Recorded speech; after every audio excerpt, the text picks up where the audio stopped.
ہمارے ہاں جو اس وقت انشورنس کا نظام ہے وہ لازماً گتھا ہوا ہے سود کے ساتھ، لہذا اس شکل میں جو اس وقت انشورنس ہو رہی ہے وہ تو حرام ہے، اس کے حرام ہونے میں کوئی شک نہیں ہے۔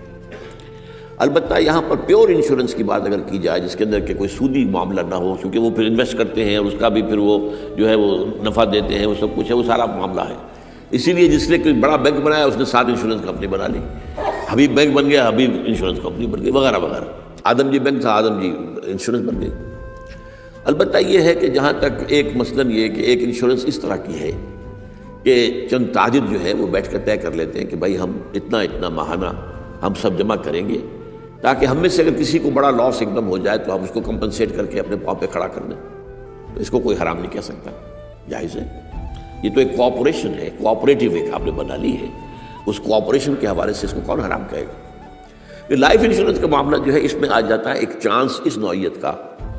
کہ آپ نے انشورنس کرائی ہے، 10 لاکھ کی انشورنس لی ہے، آپ نے ابھی 2-3 پریمیم جو ان کے دیے ہیں کہ آپ کا حادثہ کے اندر انتقال ہو گیا، اب اتنے پیسے آپ کو مل جائیں گے، یہ آپ نے how did you earn it? تو شریعت کے جو بھی جائز ذرائع ہیں ارننگ کے ان میں کسی میں یہ فال نہیں کرتا، یہ تو چانس کی بات ہو گئی، جیسے جوئے کے اندر چانس ہوتا ہے، آپ کا داؤ لگ گیا تو آپ کو جو ہے وہ 12 ہو گئے،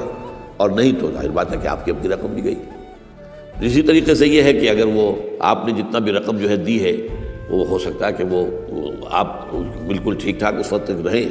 میں پورے نظام کو چونکہ جانتا نہیں ہوں اس لیے میں اس میں رائے ویسے دیا نہیں کرتا،